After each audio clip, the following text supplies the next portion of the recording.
Shalom, selamat malam Bapak Ibu Saudara yang dikasih dalam Tuhan. Malam hari ini saya bersyukur kita boleh sama-sama merenungkan firman Tuhan ya. Sebelum kita beristirahat melalui program Bible and Bed ini, saya ajak setiap kita umat Tuhan untuk sama-sama kembali merenungkan firman Tuhan, belajar mendalami firman Tuhan sehingga hidup kita tetap terus terarah, hidup kita tetap terus dimurnikan dan hidup kita tetap terus memegang apa yang menjadi janji Tuhan. Ingat, Alkitab jelas mencatat kita hidup bukan karena melihat, saudara. Kita hidup karena percaya. Bagaimana kita bisa percaya? Alkitab katakan iman timbul dari pendengaran dan pendengaran terhadap firman Kristus. Dimanapun Bapak Ibu Saudara berada malam hari ini, sebelum kita beristirahat, kita akan sama-sama kembali merenungkan firman Tuhan. Kita berdoa, kita datang sama Tuhan. Bapak, terima kasih Tuhan buat sepanjang hari ini.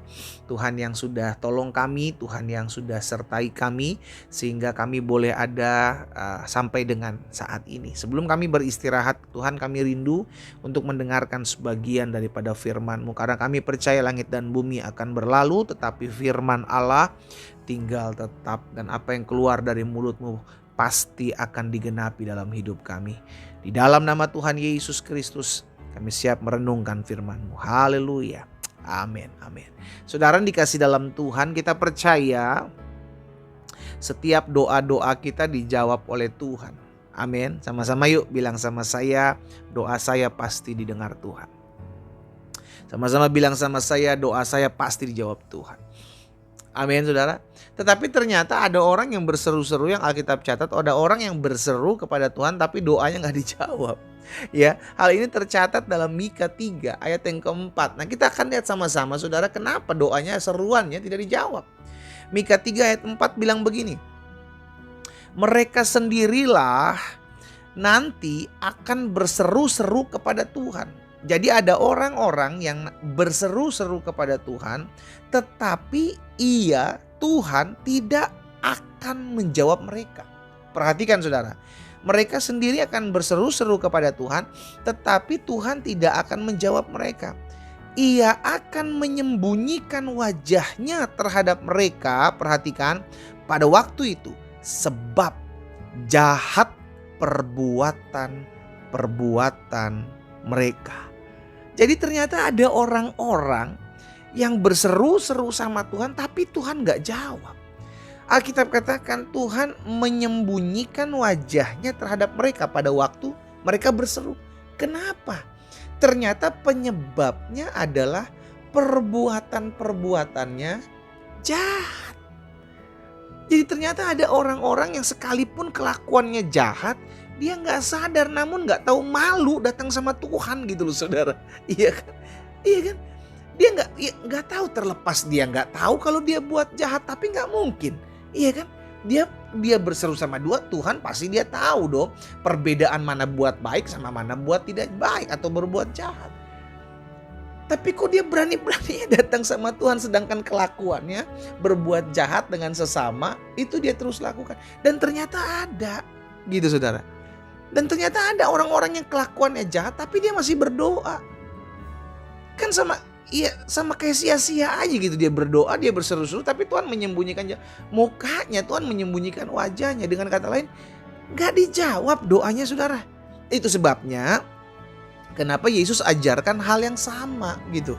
Dalam Markus 11 ayat 25, Yesus bilang begini, dan jika kamu berdiri untuk berdoa, ampunilah dahulu sekiranya ada barang sesuatu dalam hatimu terhadap seseorang, supaya juga Bapamu di sorga mengampuni kesalahan-kesalahanmu. Jadi baik engkau korban atau pelaku, tetap harus lakukan hal yang sama. Apa? Kalau korban, engkau harus mengampuni orang yang menyakitimu. Kalau engkau pelaku sebagai orang yang menyakiti sesamamu, engkau bertobat. Iya kan? Supaya apa? Supaya doamu didengar. Maka di sisi lain Yesus juga bilang, kalau engkau hendak memberikan persembahanmu kepada Allah dan engkau teringat akan hubunganmu dengan sesamamu yang tidak baik, tinggalkan dulu persembahan itu, pergi berdamai dulu dengan mereka. Setelah berdamai baru engkau memberikan korban persembahan itu. Jadi jangan sampai doa kita sia-sia gitu loh saudara ya. Jangan sampai kita nggak tahu ternyata kita sedang nyusahin hidup orang, ternyata kita sedang fitnah orang lain, atau ternyata hati kita sedang bermasalah dengan sesama kita. Sehingga akhirnya doa kita nggak didengar, kita nggak dijawab. Mungkin sebagian kita bertanya gini, terus bagaimana Pak saya bisa tahu kalau ternyata sekarang saya lagi melakukan perbuatan yang jahat? Saudara, kalau kita punya Roh Kudus akan mengingatkan. Roh Kudus akan mengajarkan, oh perbuatanmu itu salah nak, oh perbuatanmu itu mengecewakan Tuhan, oh perbuatan itu menyakiti hati sesamamu. Roh Kudus akan mengingatkan, dan saya percaya kalau Roh Kudus mengingatkan, kita pasti sadar. Nggak mungkin nggak, kecuali hatimu udah keras gitu loh. Nah malam hari ini sebelum kita beristirahat, saudara dikasih dalam Tuhan, yuk kita ingat yuk. Jangan sampai kita berdoa, namun kayak langit tuh jadi tembaga. Kenapa? Karena kita masih berbuat jahat sama sesama kita. Saudara, ya Tuhan sendiri mengatakan dalam firman-Nya, saudara dikasih dalam Tuhan, Dia akan menyembunyikan wajahnya. Bukan tangan Tuhan kurang panjang untuk menjawab, menolong kita. Bukan telinga Tuhan kurang peka untuk mendengar doa-doa kita, tapi karena kejahatan-kejahatan dan dosa-dosa kita lah akhirnya terjadi ada keterpisahan itu. Ya, hari ini saya ajak setiap kita umat Tuhan, yuk perhatikan kelakuan kita, perhatikan sikap hati kita kepada sesama kita. Jangan sampai tanpa sadar, ngerinya ini yang ini nih, tanpa kita kesadari gitu ya, tanpa kita ketahui ternyata kita sedang melakukan sesuatu yang jahat, yang gak berkenan kepada Tuhan. Agar doa-doa kita tidak dijawab, saudara. Kalau enggak, doa-doa kita gak dijawab. Nah itu yang berbahaya gitu ya. Jadi yuk introspeksi diri, jadikan firman Tuhan malam hari ini sebagai bahan refleksi kita. Dan terus minta Roh Kudus tuntun kita, Roh Kudus arahkan kita. Sehingga apa yang kita lakukan terus memuliakan Tuhan, dan apa yang kita lakukan terus jadi berkat bagi sesama kita. Kita berdoa, kita datang sama Tuhan. Bapak terima kasih buat malam hari ini Tuhan. Kami datang kepadamu malam hari ini Tuhan, ampuni kami jika kami melakukan perbuatan-perbuatan yang jahat terhadap sesama kami, atau sikap hati kami terhadap sesama kami yang Tuhan pandang sesuatu kejahatan. Biarlah Tuhan yang menyucikan, menguduskan kami dengan kuasa darah-Mu. Sehingga pada akhirnya kami semakin hari semakin hidup berkenan kepada Tuhan. Hamba menyerahkan umat-Mu satu persatu dalam tangan Tuhan malam hari ini. Sebelum kami beristirahat Tuhan, kami mau merefleksikan firman-Mu dalam hidup kami. Jika Tuhan dapati ada sesuatu yang tidak berkenan dalam hati kami terhadap sesama kami, biar Tuhan yang bersihkan hati kami dengan darah anak domba Allah.